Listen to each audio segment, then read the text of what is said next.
Hello and welcome to Rainbows and Razor Blades Productions, where chaos reigns in all of our content. You get a three-way tonight. Let's throw it over to Kat with that. Yeah, so we are all co-guesting Chaos Curiosities because Kristen said we need to widen the scope. So tonight we brought Chad along on this fun ride, and we're going to talk about house rules. When you're running your game, what are house rules that you guys set in place? What do we set in place? Mostly these two. I have opinions as a player more than a DM, of course, but we're just going to chit-chat about that tonight. And now let's throw it over to Chad because my camera decided to cut out. Oh no! Wow. Yeah.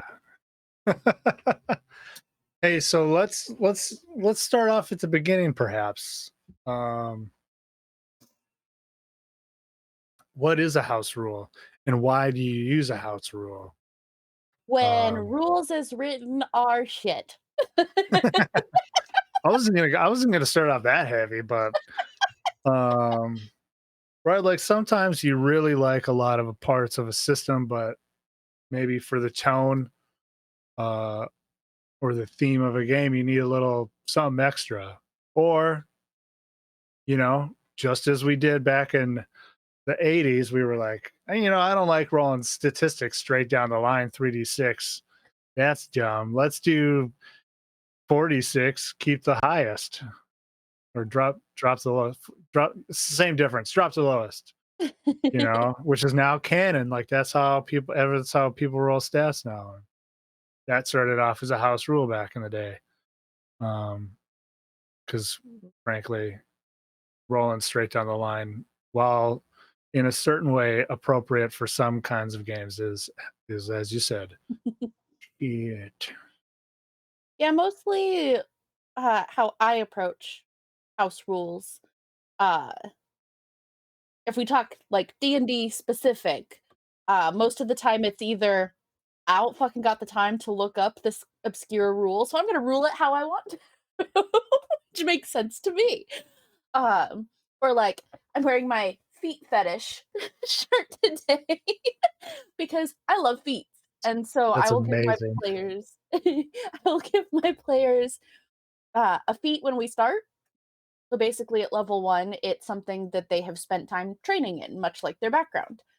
Uh, and then if there's a feat that they want that they're not looking to get in normal leveling up, and they've come to me with a really good reason of, hey, if I do this, this, and this, would that get me this feat? And if they lay it out and actually do the things for it in game, then yeah, you get that feat. Mm-hmm. Mm-hmm. But in general, I think one of the biggest house rules I have is if a TTRPG is too crunchy, especially on combat, I'm either not gonna fucking do combat or I'm gonna throw half of the combat rules out and play it how I want to, like we did with Immortal. And see, and that's what I'm used to is like when you're talking about house rules and stuff as a player, like either it's because you're all learning a new system or you get to a point where you're playing the game and you get to whatever you're doing, whether it's a fight or it's a scenario where you have to roll, and you realize this rule is fucking stupid. And you just kind of you and the DM sit there and you're like, there's so many different parts to this that it's going to slow everything down. So let's just do A and B and we'll just throw C over here. Or you realize after the fact, like this is how some house rules have gone in games I've played, is you find out after the fact you were doing it wrong the whole damn time and you simplified it and you're just like, well, fuck it.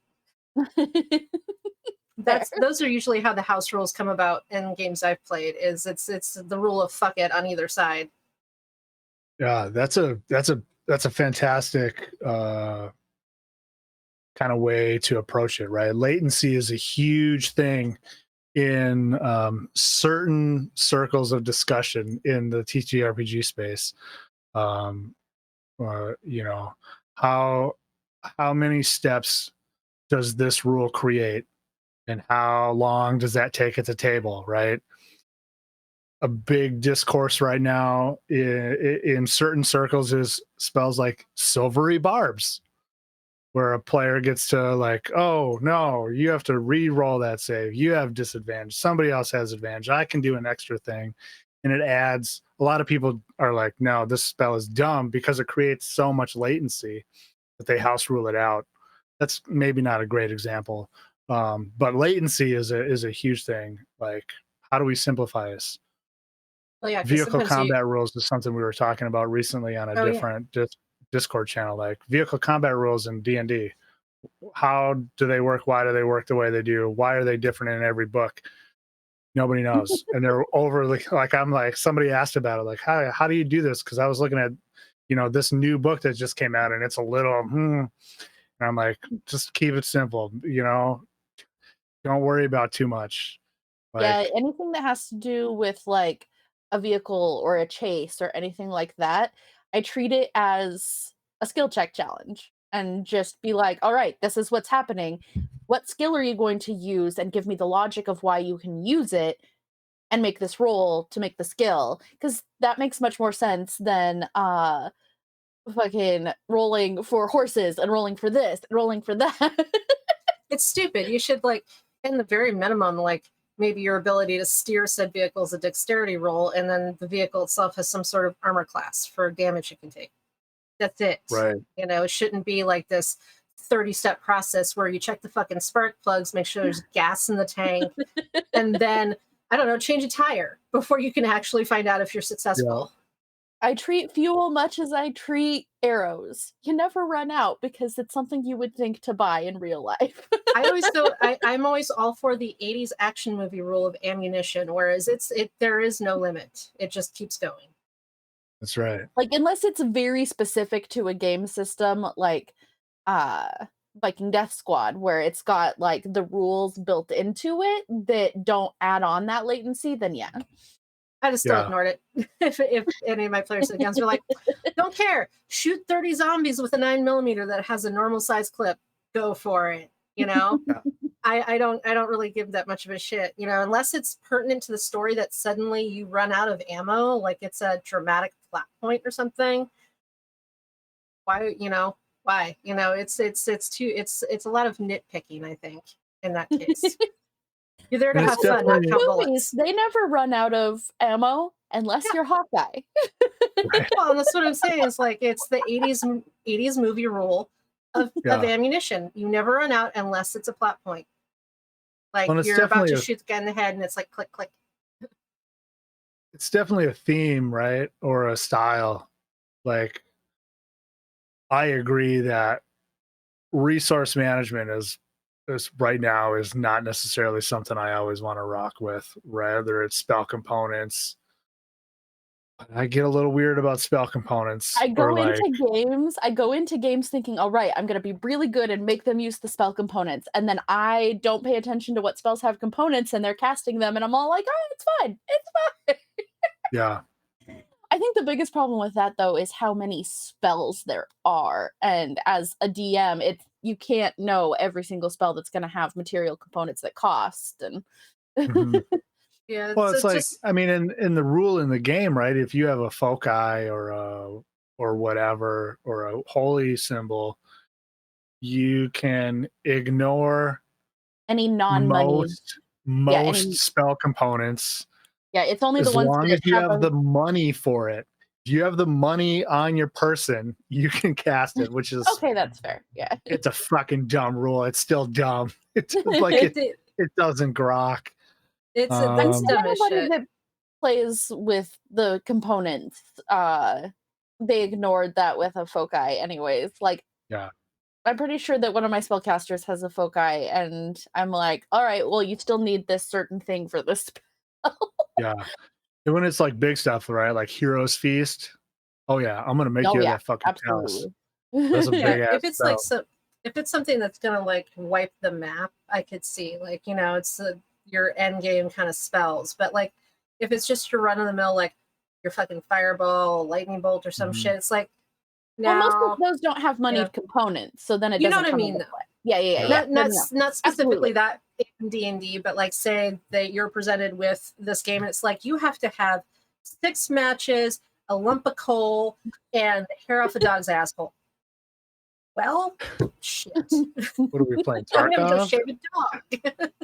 You know, Like, and and then I you mean, got to roll for that. there are those players like Liam O'Brien when he played his wizard, and he was always like, "I smash that bat guano in my hands and rub them together," and he flavored his spells really well with the components. Yeah, I mean, Yeah. if you're using it for flavor, or say your character is built to be some sort of wizard and they're kind of inept though, and they're going to build the spell and they accidentally set this one component on fire. Now they can't cast the spell, then they have to go find it. There are ways where, it applies better as a vehicle, or, a reason, as opposed to everything like it's just, it comes down to micromanagement, I think, Mhm. and I don't like being micromanaged in any way, shape, or form.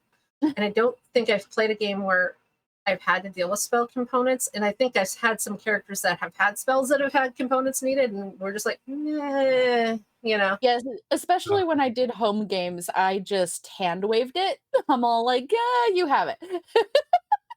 Yeah, it's, it doesn't, I don't think it adds to the story or the quality of role play in most cases when you're sitting there like, do I have enough of this? Oh, I'm like half an ounce short, it's again, it goes back to the, does it really move the story forward or make the gameplay interesting somehow to not have Right. Mhm. the stuff and then have to go searching for it, so for the I grand think spells that can be a quest.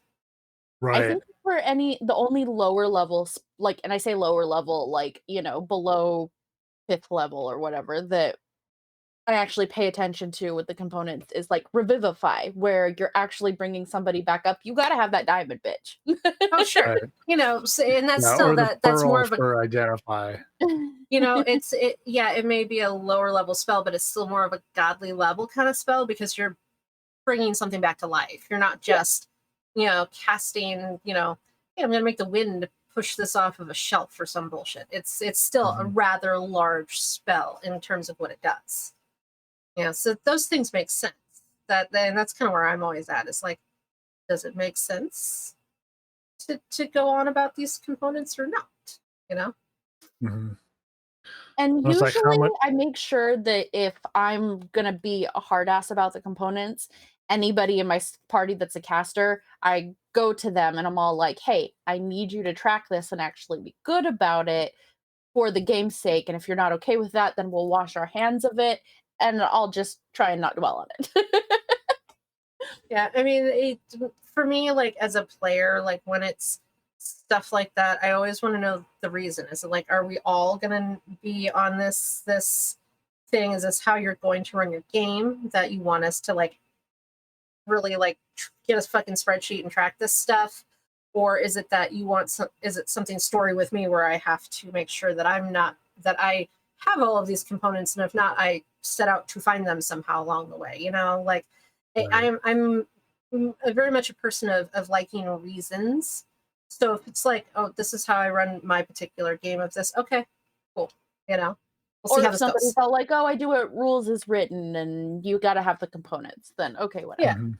Yeah, and we'll just see how it goes. And ultimately, I may end up stepping away from that table if it gets to be too stressful for me, because I have enough stuff in my life where I am detail oriented and have to be on it, that tracking my bullshit in a spreadsheet for a game other than my character stats and what I have to use gets a little much. This is Yeah. why I always gave you monks when I was creating characters for you, because they need the least in the way of tracking things. And You my have casters weren't bad. 5 The spell casters I components. built weren't bad. So, but my monks were cool too. But I did create a couple casters, and they weren't really bad as far as that stuff. But you know, the monks were fun. I The love a good 5 monk. spell components of the monk.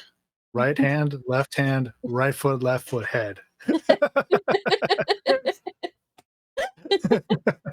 I think it was Flurry of Blows that was my favorite for my monk, my last one that I played. It's That one was of a the good time. best bonus actions, really.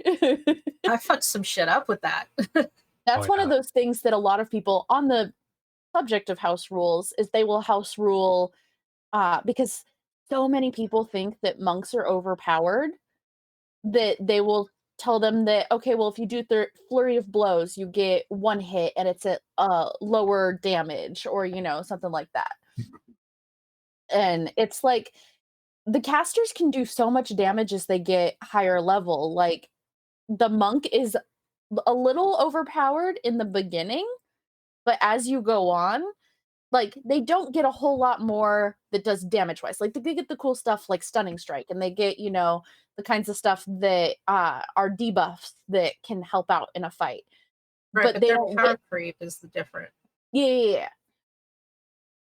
And I Yeah. mean, that's the same thing with rogues and stuff too, especially with their sneak attack that people are always like I've met DMs that go out of their way to make sure that they can't get the sneak attack damage, and it's like, dude, you're hamstringing your marshal. Yeah, well, and that's Like, I mean, if and it's for a fight and that certain thing Mhm. would be cognizant of it, okay. But yeah, but don't do it on purpose. That's not cool. That don't be yeah, that guy. Don't be that DM. Right. And I mean, it's true that casters have a much steeper like scope creep in terms of their power when they're growing, and then your fighters they go up a little bit here and there, but it's not as like the slope is much less in a grade. yeah. So I don't like that kind of thing anyway. Like as soon as I catch wind of the person I'm playing with is that guy, I'm just like, I because that just tells me you're a dick. You're a power tripping dick. Like that's not okay. Tim, I will be honest, outside of the pally that I have in my game as a player right now, I really don't know a whole lot about pally. I never play a paladin. I've never played a Pallies paladin. are in fifth edition, right? Pallies are renowned for being able to go Nova, right, like rogues, but better, because I can be like, oh, I attack. Oh, I actually hit you? Okay. I'm going to use my stunning Might. strike or Yeah, my or smite or yeah, whatever. Like you can yeah. just choose to fucking do it. And then, oh, I've got all these different versions I can do. And it's, Like, it's I cool, but it's a, it's a weird, it's a, yeah, it's a thing. Yeah, Oh. I've never played a paladin, so I Fighter with wizardry is how Tim puts it. I mean that makes sense. Maybe I'll Fighter go with against type. cleric. I mean, and maybe like at some point, if I hop back into a D&D game, maybe I'll play a paladin just for shits and grins because it'll play against most of the types that I usually play. See how that goes. Mm-hmm, Yeah, mm-hmm. cast myself Like against me type. playing rogue for the first time. I'm almost exclusively casters when I play. Yeah. So in Which Chad's is game, I'm hilarious trying. because your general personality is more rogue than it is caster. I'm playing my first rogue in Chad's game, and I got Mhm. the character art yesterday, and she is the my So elder So good. fucking emo cool. heart grew 3 times yesterday with that So good. art. It's still like that big. Right. Still It's black like a and slightly walnut creepy. now. Hazelnut to And walnut. it's pretty big for an emo kid. That is still like way bigger than my black goth heart. But I'm gonna But have yeah. to have her do art for me as the DM, yeah, just let her know. because Uh, on her game she has art for herself, and I'm like, I want art for me. I don't want to be the one without art. I mean, that's fair. Oh, It'd be interesting to see if she does cyberpunk art and what she would do for my character, Mm. because she's not really that like. I mean, no, she has a cyber arm, so I guess that could be cool.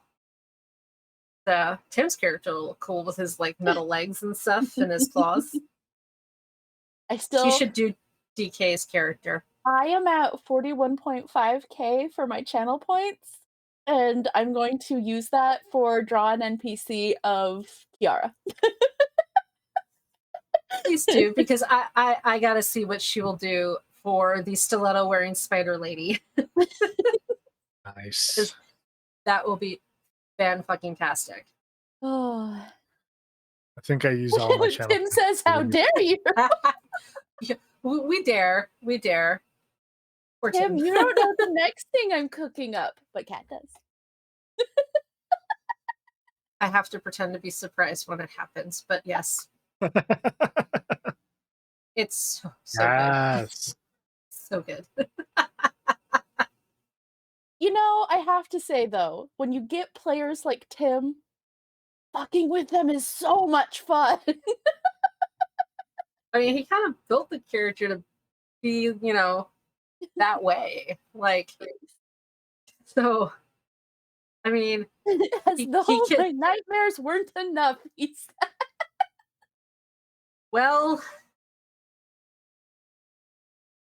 it's just gonna be worse. But anyways, back to house rules. Back to house rules. But, like, for example, in Cyberpunk, I have read through all of those rules, and maybe a third of them stick. And Mhm. so there's some of them that I hand wave a little bit, just because I'm all like, "Alright, it's gonna take me longer to find this than I wanna take on stream, so we're gonna go with this, and if it's wrong, it's wrong." I do have, one of the Erics, he's played it before, and he's got a little bit firmer grip on the rules, and so occasionally he'll pop in with, "Oh, hey." Yeah, he pops out with page numbers and everything. He knows the game like real Yeah. well, and it's helpful. It's like we're trying to find something. He's like, go to page 217. Oh, okay, cool. It's great. But yeah, there's been lots of times where you're like, well, this is what it's gonna be. And I think I did that once when I did Viking Death Squad. I'm like, well, I'm not gonna go looking for it, so this is how it's gonna go. That's the thing with Viking Death Squad, though. Like, I guarantee you, whatever you thought that rule might be, it's probably not even there. It's probably just like, yeah, Well, this was man, There's do a so many thing. times that I've been like, "Alright, I need to I know what to do for this," and then I look through like, I read through the entire Viking Death Squad thing twice, looking for a specific thing, and I'm like, "It has to be here, it's like a thing that they would have," and no, nowhere. Nope, just make it up. Make a roll. well, Call it a day. whatever it was something that I had read when I was putting it all together. So I remembered reading it, but I could not remember exactly where it was Mm. and like the wording. So it was just like, well, this is what we're doing now. Yeah. I think that's I want to interject and say that this is a great point. I think to point out that I think me personally that there is a distinction between house rule and table rule, or rather, we could say table ruling, which would be in this instance where you're like, this thing. Oh wait, I can't remember it. I don't want to look it up. Let's make a quick table ruling and then Yeah, move on for the sake of the game, because especially in like a one shot, you don't need to bog down with looking up rules, and that's fine. But it's not necessarily a house rule, and it's kind of a different thing. Because like in a long term game, like I do this all the time, where I'll be like, oh, a thing, and I'm like, I can't find it. Let's make a quick ruling. Let's do this thing, okay? And then after the session, I'll go look it up and be like, hey, whoever, like this is how we're gonna do it from now on. This is what it says in the book, which is different than a house rule, which would be like a codified, right? A codified rule that you make to alleviate a problem, right? yeah. Sometimes those table rulings end up being the house rules though, Becoming because you're house just rules, like, absolutely. because like then you look at it the next time that pops up and you're like, you know what? Fuck it. We did it this way last time and it worked. Right. That's Back like to fuck half of it. the time. That's half of the time with me in fifth edition. I'm like, this thing. Well, not so much anymore because I've been playing fifth edition for long enough. But like when I first started playing fifth edition, it was like this thing, and my friends who've like only played fifth edition would be like, "The fuck are you talking about, dude? That's not a thing." I'm like, yeah, you make a charge attack. That's like a attack option. No, it's not. Look in the book. Fuck me. That was like 2 editions ago. And I can never remember. I still try to get people to make sense motive checks, and it's like, no, that's not a check anymore. Yeah, I don't even remember that from when I played like eons ago. What is that one? sense motive. It's essentially it's the third edition version of insight. Oh, okay. It's a That's different, kind of what yeah, I it's a thought, but different yeah. skill. All right, like Urge attack Yeah, is a feat now. I didn't do Right. a whole lot in 3 or 3.5 or any of the others. Like, I distinctly remember sitting at a table and playing, uh, but there was in the first instance, we only got, like, 3 or 4, sessions in Mm. before drama engulfed the group.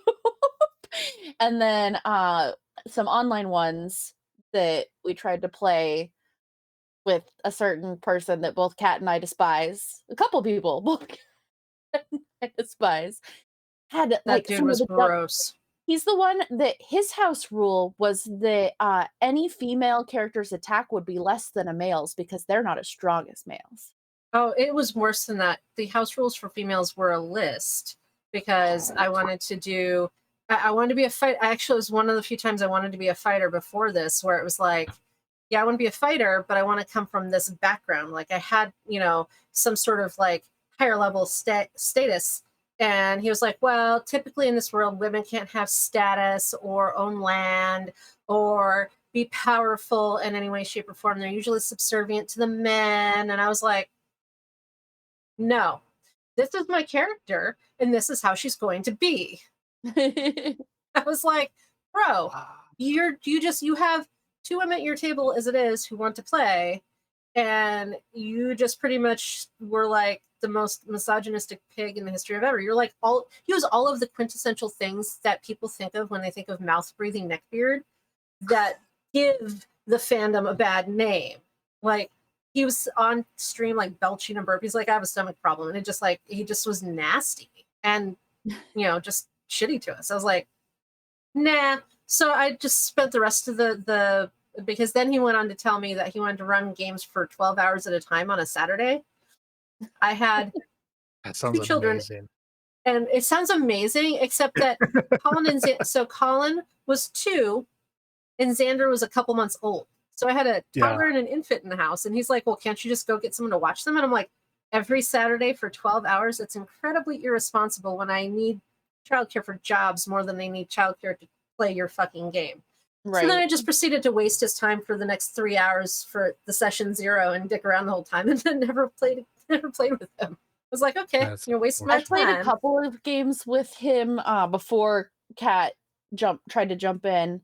Yeah, he was a serious misogynist. It was so bad. I met him through my ex-husband, no surprise. Yeah. And it's bad when your ex-husband tried to explain him before we talked to him and tried to justify how he is. And Yeah. when your ex-husband was an asshat too. I was like, oh, okay. Cool. But yeah, I had like a couple of the house rules that I walked into Artena with because I really only did a couple. But like nat 20s and nat 1s. Rules as written is it's only a critical on attacks, that sort of thing. And while Mhm. I don't treat it as like a 1 is an automatic failure on a skill check or a 20 an automatic success, uh, it's still possible for you to fail, and it's still possible for you to uh or how did I word it? Uh I treat a 1 as not an automatic failure, but if you do still make a check when rolling a 1, it will be treated as a conditional success. So you'll still succeed, but not in the way you expect, kind of thing. Mhm. Shenanigans. Like if it reaches the threshold. Uh but I feel like there's so many people that either completely keep it out or they treat nat 1s and nat 20s as crits on checks as well. And all the ways I've played, it works itself out. But I like that having it be a conditional success or conditional failure or whatever Mhm. makes it a little bit more interesting. Because, like, say somebody makes a natural 20 on a check that is something that I've set a really high DC for of like 25. I know they can't make it, but they wanted to try. Then if they roll that natural 20, I'll be like, all right, well, you don't actually like say it's on insight. You're still can't really read them, but you do get this instead. And like give them something, just not what they were looking That's a mm, mm. for. Is that a good Hmm. one or a bad one? Yeah, well, so no, so number one, I love it. I love that. That's what I like. There's a certain document that came out in the last week that starts with the number one, um, and is ends in D&D. And in that there are possible new critical rules in it Yes. that there's a lot of comments, a lot of talk about that whole document, and I really don't want to get into it, but I think this is relevant here because this is how you do it, right? So in that document, they talk about their critical successes, and they're like, hey, this is this is a playtest. This is what it is, um, right? Crits are across the board, right? You can always crit. Great, NPCs can't awesome, crit at all. right? You can always crit. And a lot of people are like, "What the fuck? Like, this is ridiculous. Does that mean I can throw a bus?"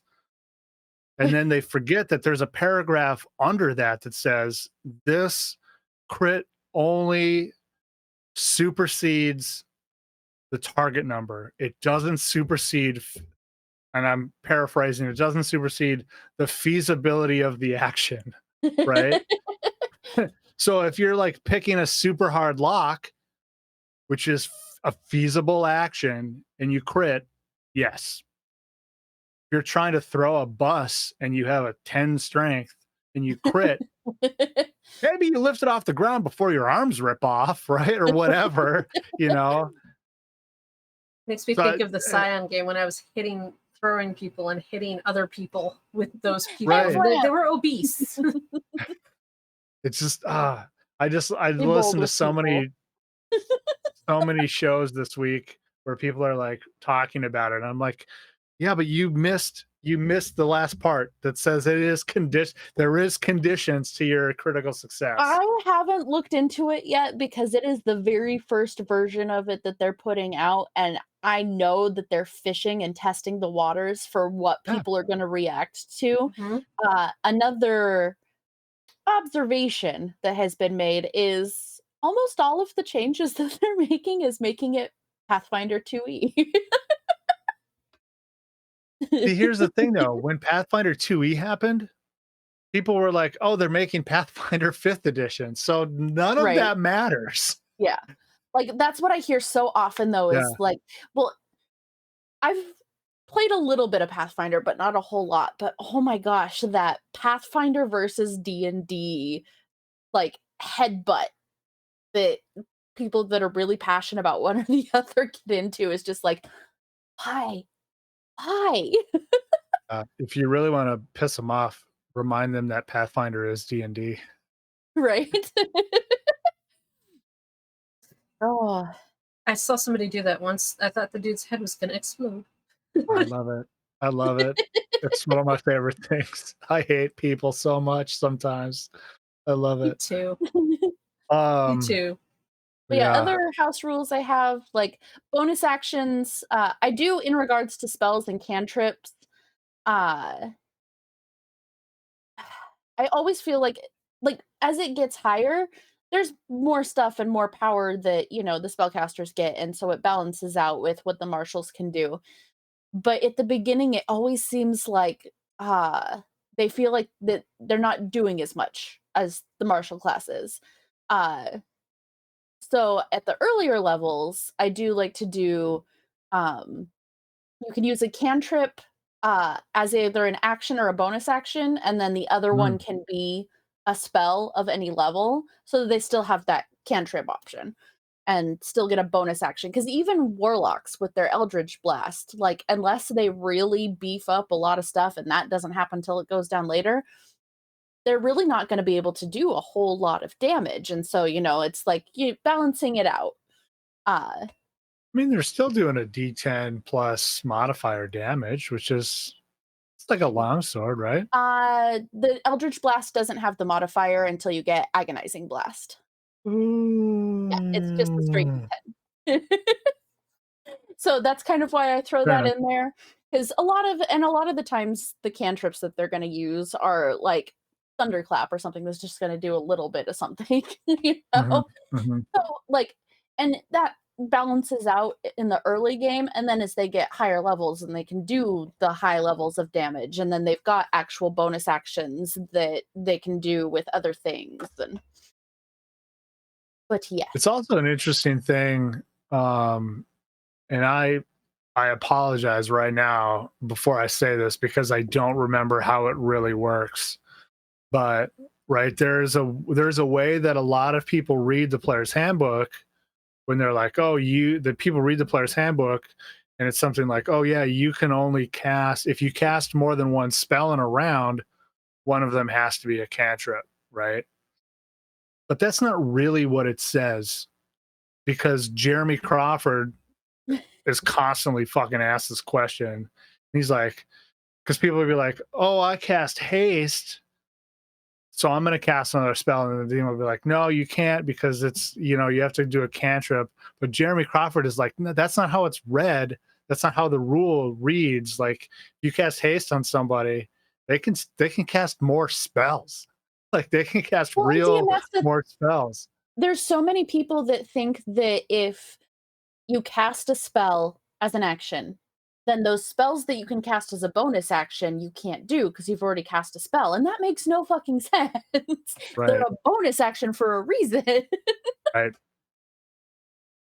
Yeah, it's At least weird. And that's I how don't I understand read all that. of it because I don't know. I'm Oh, a jerk and I don't read half of the books. Tim does have a question for us. He Oh, says, fucking "What A. do you all think about house rules when it comes to distances, such as spell distances and ranged weapons? I'm thinking specifically in the terms of D&D." Oh, can I start? So, yeah, go for Yeah, you guys go ahead because I have no opinion on this either way. I just like to be able to move to where I need to be. it. This is a hard one for me. This is a hard one, right? Because like straight up in like regular, say fifth edition or previous editions of D&D, like 90 times out of 10, especially in a lot of the ways we're playing D&D right now, I'm using a map.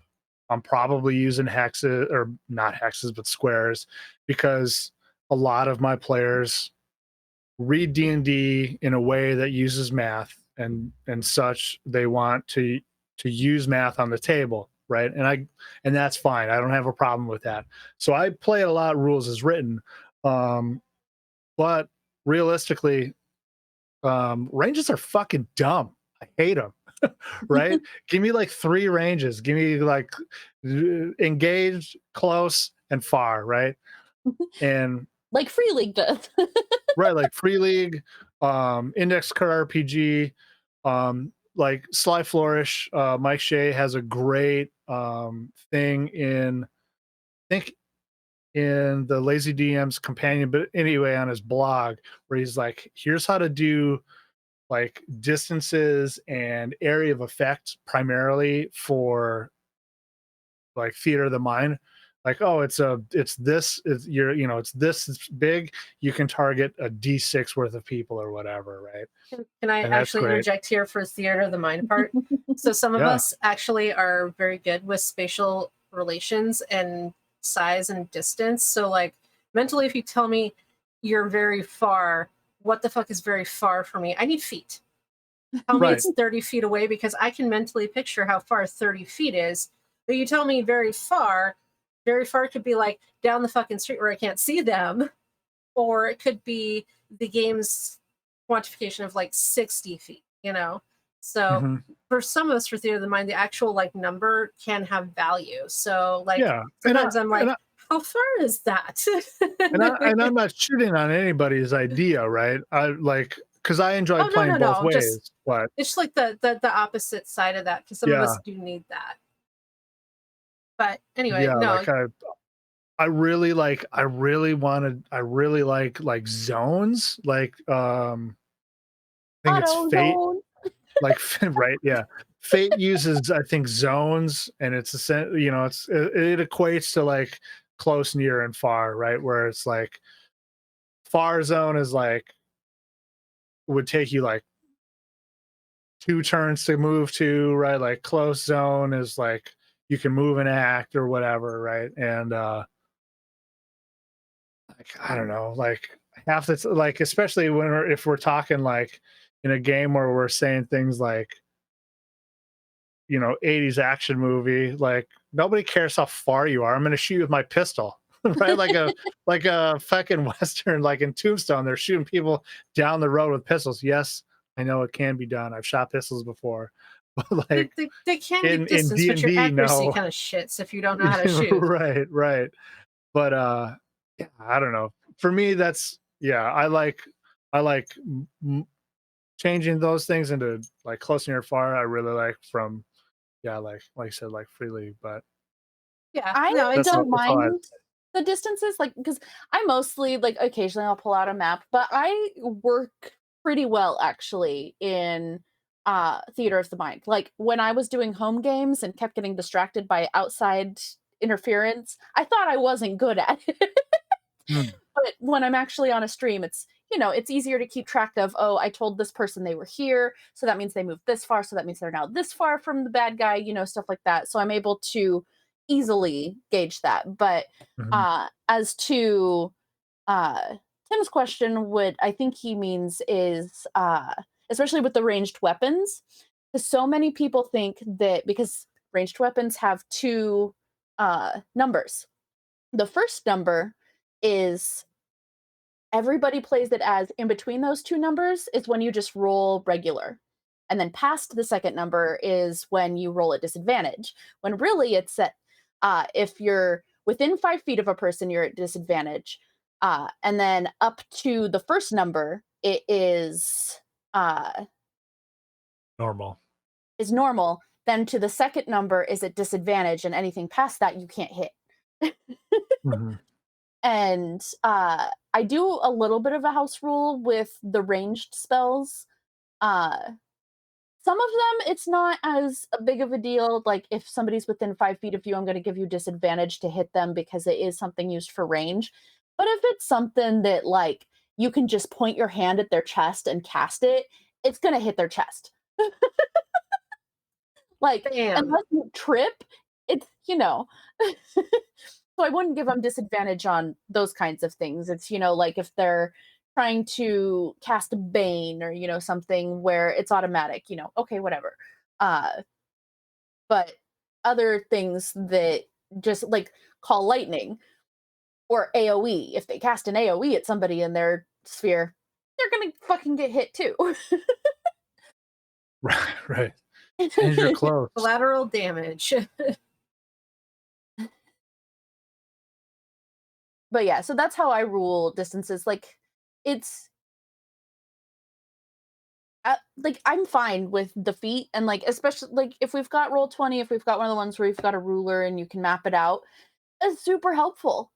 Mhm. Especially if you put yourself farther away than you think from the action. But when I'm setting it up in my mind and I'm like, hey, if you're here, this is how far, like I've found that I'm not too bad at keeping track of where everybody is in my mind and being able to direct them.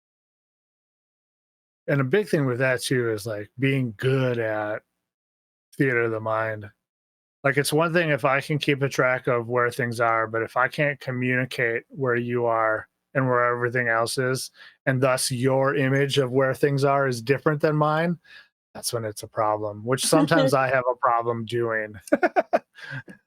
See, I'm if I'm trying to be doing better at theater of it. the mind for a battle, I usually don't describe the area in terrible detail. Like for Mhm, this last one, I had broad strokes.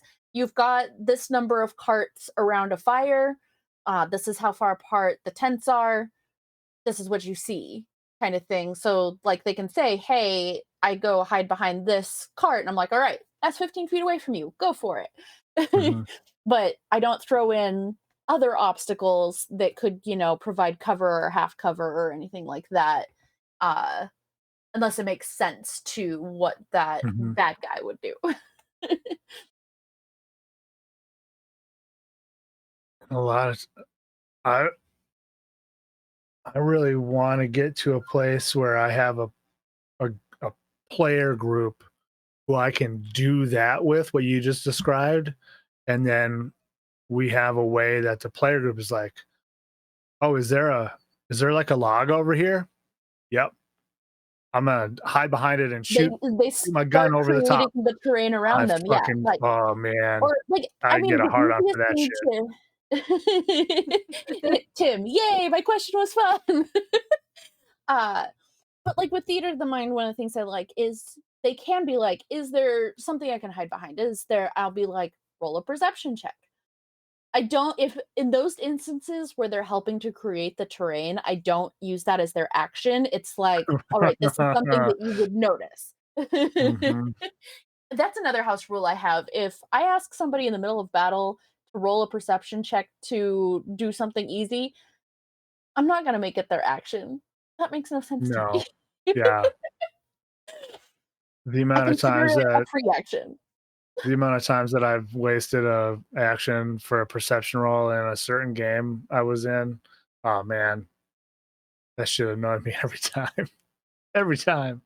But it's one of those things that I have never personally been in a battle. But the way I've heard them described is you have certain moments where you're completely focused on one thing, so you're not gonna notice, but Mhm. when you're, like, just going into the moment, a lot of them have greater spatial awareness and can see more of what's around them more easily, and so I let them make the roll as a free action and not Mhm. be like, "Oh, yeah, so this is your action, so then what are you gonna do?" Well, and that's where I get into it with like hand to hand fighting and movement and stuff because like when someone nitpicks like, hey, I'm hand to hand close, I want to kind of step this way to take my swing, and like, well, if you take that step, that's your action. Fuck you. That's not how a fight works. You're if you're gonna go take a swing, you're gonna step and then swing. You're not gonna just stand there and be like, Mhm. when's my turn in initiative again? You know? So, that's why sometimes when I'm in games, it's like, I'm gonna take a step and then I'm gonna do the thing. I just wanting you to know that because it means I'm gonna move maybe a couple of feet to close that gap to take that swing because And that's how that's fighting like, works. especially with things like Cyberpunk, where, it's like, we still have the yards and meters that things are measured in and the boxes that we kind of pay attention to. Uh, Does it really use yards? it does. I think you always end up saying feet or something though. I don't think we actually use the It's supposed yards to and be meters. each square is 6 yards. Yeah, it's Alright, alright. so, like, if you have 2 movements, you can move 12 yards. Mhm. But, Makes sense. so you in Cyberpunk, you have a move action and then you have an action. And so, but anything that's less than what a full square would be, I don't consider you moving. That's you just spatially using the space you're in. Yeah, getting ready Mhm. to like take that shot or whatever. And yeah, because I've gotten into big ass arguments with dumbasses who clearly have not trained in fighting or been in a fight in their fucking life, who are like, I'm like, okay, well, I'm gonna take a step, I'm gonna swing or I'm gonna grab or whatever it is I was gonna do. And they're like, well, if you do that, then that's your action for the turn, and now blah blah blah. I'm like, that's not how a fight works, bro. I'm like, and I get that there's turns and there's like certain things you have to do and whatever, but if I'm just taking a step in to punch somebody in the face or wherever I'm going to hit them, that's part of the actual movement of taking that shot. It's not two separate things. It's all a fluid motion. And Yeah. with Right. that, like, almost every single game that I've seen, like, I can't think of a TTRPG off the top of my head where you don't have a movement action along with your regular action. Like, so that Yeah, it's nitpicking really is like, what? this was a while ago. So I don't even know. And you have to remember it was the combination of I wasn't a very well versed player, so they may have been completely off base and I didn't know, or they were just giving me shit because I was the only girl at the table who was a hand to hand fighter of some kind, or I was in a hand to hand fight, whatever my character was. I can't remember. So it's kind of like you know the fighting works. It's yes, it's a mechanic in a game and it's a skill, but you got to equate it to somewhat how it's actually going to go if you want to get that real role play going, that real theater of the mind going, and put yourself in the moment. So But yeah, overall, I'm very much a rule of cool, or you can certainly try as a DM, where if somebody asks to do something, I'll at least give them the chance. Like, I will tell them, like, all right, well, this isn't something that you're proficient in or something like that. So uh it may not be what you want, but you can try. Hmm. Like, letting them try, letting them take that, uh, moment to be like, "Alright, yeah, I wanna do this. Alright, you can make the roll, but your odds aren't good." I do try to at least be realistic about it, and usually if it's something that is, like, D&D specific here, if it's less than, like, a DC 15, then, oh, yeah, that go ahead and try, you have a good shot of it, but if it's something that's like, uh I want to, as a non-rogue who's not proficient in lockpicks, in thieves' tools, I want to try and pick this really complicated lock. You can try, but you're probably gonna fail. Oh man. Yep. And if you Yep. fail, you might fuck up the lock. And then who knows if you get through the door.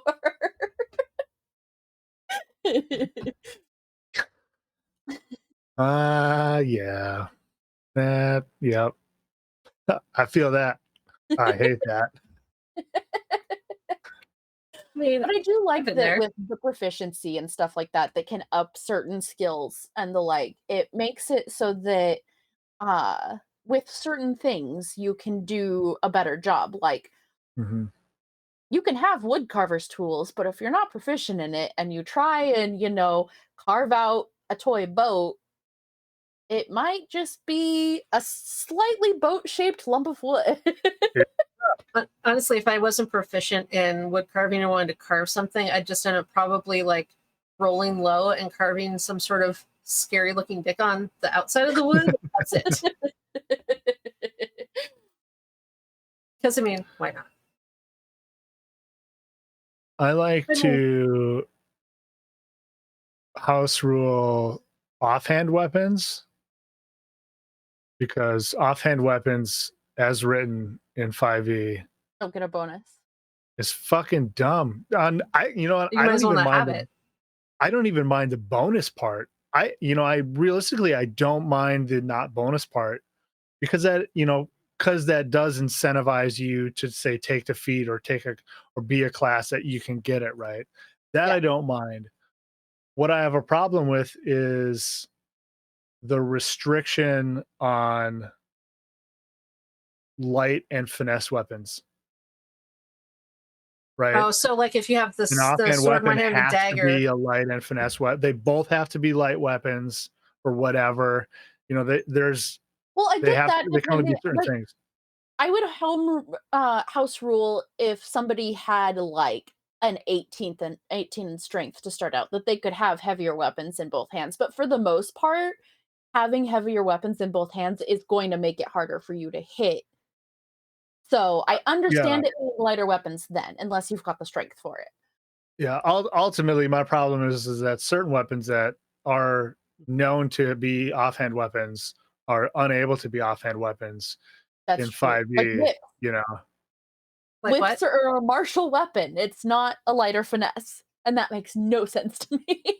But being able to use a whip should be like very dexterity based, and that's very much finesse. You know, that's Yeah, like right? you have to have good dexterity and the ability to like finesse that thing to go wherever the fuck you direct it to. mhm, That's dumb. That's super dumb. That rule should go out the window. yeah, You know, but I mean, I've had characters that have been dual wielding, and if I set out to make them a dual wield character and there isn't a specific like character like class that can do it, I'll look and see if there's an ambidexterity skill I can take. Because I mean, in real life, I'm ambidextrous, so I don't understand a world where you can't do things with only one hand. It just doesn't, you know. Like I, when I'm in the hospital and doing my job, there's certain things I'll do with both hands, and everybody else is like angling all weird to try and do it. I'm like, what the fuck are you doing here? Let me get in here with my left hand. And let they're me like, use my left hand. Or I'm going to go on this side and use my right hand, and they're like, wait, what? You know? So I always, on occasion, I do like to play a dual wielding character. So I'll see if there's some way to squeeze it in because, if you're going to dual wield and you're that's part of your skill set is you dual wield, you should be able to pull off using that skill when you're building your character. Build them in a way you can do that. So, and Mm. And to be there's honest, I almost always add my modifier on offhand attacks. Like if I'm a rogue and I'm throwing daggers or whatever, I forget that the offhand attack isn't supposed to have the bonus. I do that too. I've done that too in the past. That everything gets the modifier because again, to my mind, I'm like, well, I'm dual If the wielding, so I modifier's should be there, that means I skilled. get it. I should be skilled to use this because I'm practiced, and in real life, I can dual wield because of how I'm wired. So, you know, it to me, again, like I get it in some ways because most people can't do things with both hands. So if you put that sword into the other hand, you know, That bonus is not going to be there because you might. yeah, it's like giving somebody else the stranger. The second was just for you as well, Chad. Fucking Tim just said, I didn't know you were amphibious. That's cool. Yep. There's so many tongue jokes I could make right now. Poor Chad. It's like a whip. Gotta have those skills, man. The other thing that annoys me in 5th edition with multi-weapon fighting is that other than rapier, wait, hang on, let me look at D&D Beyond to make sure I'm saying this right. Oh wait, is rapier's finesse, but it's not light? Is that right? I Nope. Yeah, it always confuses me as what is both, what is one, what is the other. Yeah. Rapier is finesse. So rapier is not light, right? That's my big thing, right? Traditionally in especially in Italian fencing and in some French schools, rapier dagger. You can't do that in 5e unless you have like super crazy feats, right?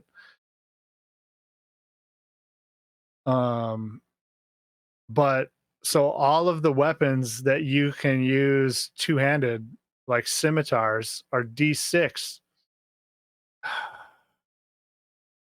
Mike Merrills, what world were you in when you were smoking crack thinking that a fucking scimitar is a D6 weapon? There I are just want to so throw that many out of there. there are so many of the weapons that the attack die, the damage die makes no sense on why they Yeah. chose it. Like, Some of them do seem kind Here? of low to me. Like, I don't know. I'll look at it and it's Yeah. like, this is a heavy sword. Why are you getting 1d6? You should have 2. Just stay in. Or d12, whatever. Mhm. And some people have backed it up. Like there was a question along this line I had about something in this Feeland book, and I messaged him. I was like, "Hey, what's up with this weapon damage? Why is it like this or whatever?" And I don't remember exactly what it was, but they're like, "Well, our intention was that it's this thing, and that thing is this way, and versus like this other thing that is this way, and thus the mechanicalness makes sense." And I was like, you know what, that all right, that checks out, as opposed to like, we just picked a fucking number, which I feel right? like they did for scimitar. Yeah, because the Um, scimitar, you can't really damage rate the same as a dagger. It's just not.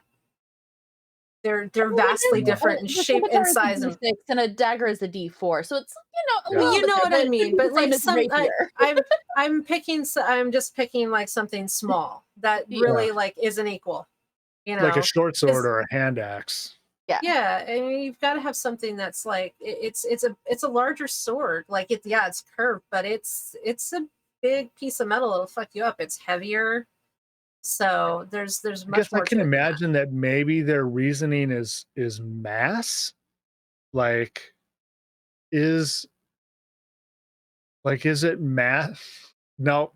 Nope. I'm No, gonna stop because that's gonna break no, my brain if I start thinking about mass versus edge area versus point of impact. no, Not gonna because do the it. blade itself is still fairly light, but just the way it curves and everything, and like just the sheer amount of damage area on it, and the way it's curved to slice and dice. It's not curved to stab you; it's curved to slice things. And that's sometimes far more damaging than running someone through. So Yeah, they really don't have like the only reason they have differences between slashing and piercing damage is in case somebody has resistance to one or the other. Like that's literally the only reasoning. They don't take into that's account what it actually does.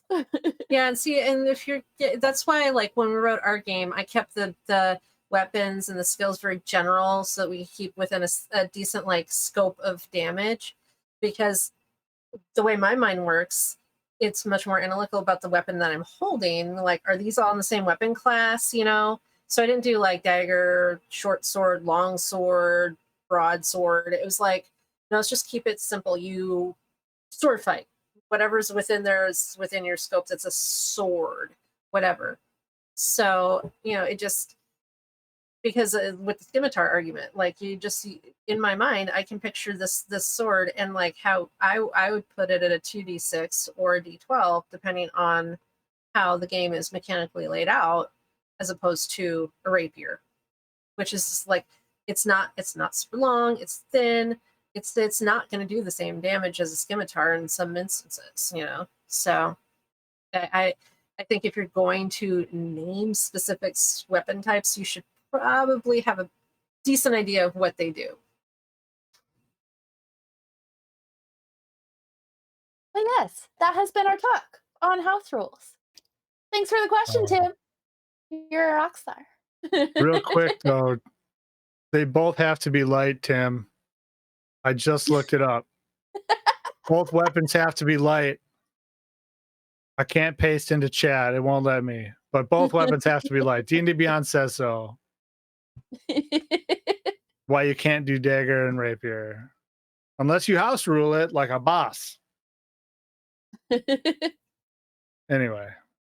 But yeah, I think weapons are one of the things that get house ruled a lot that nobody realizes are being house ruled a lot because it is so narrow in what they give you and what you can do with Yeah, more you than one gotta weapon. house ruling weapons. I think is completely reasonable, just because you look at the certain things you're wielding. It's like, no, that really doesn't work for that damage class that you've got. It's too low, or it's a little high. It needs to be balanced out. Those are things you need to be a little more analytical about when you're setting your house rules on that stuff, for sure. And I did drop the link for the game that Kat dropped talking about that her and I wrote. So if you We go to the did. link, you can buy Really. it. We wrote that game, and probably, if you put that time together that we actually spent, probably about 3.5 weeks. So, not counting design time for layout, Mm-hmm. which I also did. Yes. Super proud of that cover, how that came out, actually.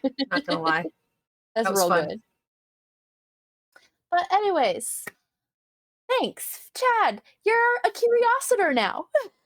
I'm curiouser and curiouser with every week. Yes. Oh. Well, let's not let what happened to the cat happen this time, when the cat gets curious. I like living Yep. most of Curiosity the may time. have killed the cat, but the full thing is something brought it back. Necromancy. Necromancy brought it back. Yeah. I've got to look That's up where the we're actual going thing with. though, because Nope, it's now always Well, necromancy now. as always, I'm happy to be here, and but satisfaction brought it back. my satisfaction brought it back. I am So, satisfied, and I necrophilia. will come back. They killed it. It then got satisfied and came back. Yep. You never know where our brains are going to go. Mine is Anyways, pretty obvious where it's going to go. That joke right there should tell you everything you need to know about my humor.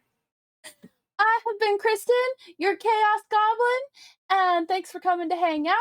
And then we will have Kat introduce herself. Kat, you find me as Autumn Knox on Twitter. Find me here on, well, seems to be most Wednesdays now at 6 p.m. for the shows that we have. And Fridays at 7 p.m. for Cyberpunk, where I play Obscura. And my in-game brother, Tim, who's in chat, plays my lovable but not so smart brother who just kissed his ex-girlfriend, who is a spider lady. Spider Octopus Lady. Oh, spider octopus lady in stilettos. And is What a mashup from hell. 500 shades of fucking psycho. Oh, her cyber legs, because she has 8 cyber legs, can either be tensile to be like a spider and skitter, or they can be prehensile and like octopus leg. It's like, It's a Because I love to terrify people. whole lot of and no. DK plays it so well that you can almost picture it. It's so fantastic, like the way she describes it and stuff. Oh yeah, and she kissed Lobo with her vampire fang, gave him a 4 damage of poison, and he still kissed her again anyway. He's not smart. We're gonna have words on Friday, Oh. or I'm gonna sit in the corner and drink whiskey and glower at him in Harvey's bar. I'm not sure yet. And Chad. Hello, it's me, your maestro of mayhem. I should say your maestro of mustachioed mayhem. True. That is the epic mustache over there. Thank you. Yeah, you can find me as Real CMG on Twitter, North Shore DM right here on Twitch, and the Discords as both, depending on what Discord channel we're in, because I can rename my name. You know how it goes. I And don't. I'm the same. yeah, tomorrow night, come check out At the Threshold, where I will be the dungeon master for my players as they work to figure out who is terrorizing them, who else is terrorizing them, who is now terrorizing them again. Why is all this happening? Who are they? And am What I are actually they a doing? zombie? And you're dead. Yeah. It's a lot of fun. We're playing the City of Arches campaign setting, kind of homebrewed version from Sly Flourish. And I'm excited for it. Tomorrow's going to be a good session. So join us there at that time in the chat, 5 p.m. Pacific, right here. And then, as Kat mentioned, on 7 p.m. at 7 p.m. Yes, on on 7 Friday. p.m. You can catch Somnum Exteri, the Cyberpunk 5e homebrew that I run. Words are hard, y'all. You can get the shirt. On Monday, Madness Takes Artena is my 5e homebrew, where they have gotten to the Shining Veil, and more things, weird things, are happening, as always. Then on Tuesday at 1 p.m.,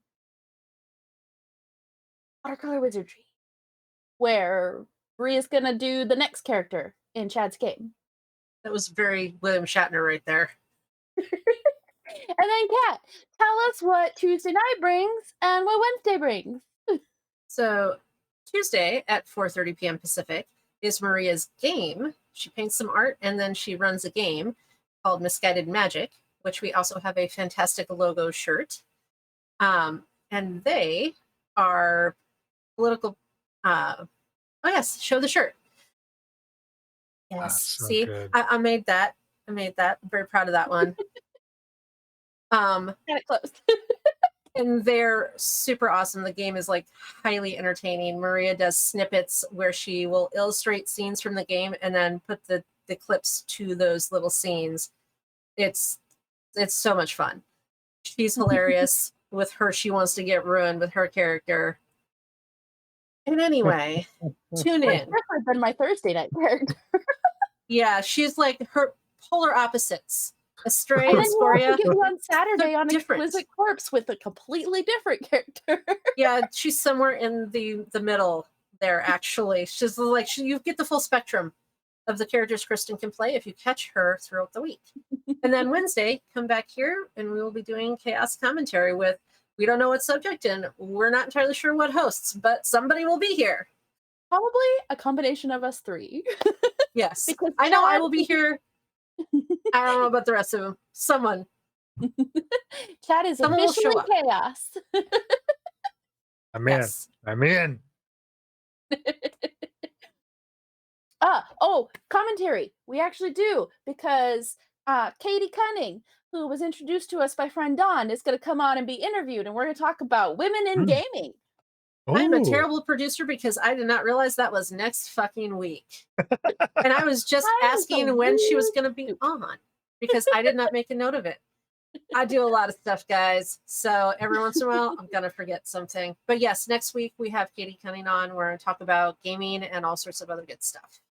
So yes, come back for that. It'll be fantastic. Huzzah! Have a good night, Huzzah. everybody. Bye.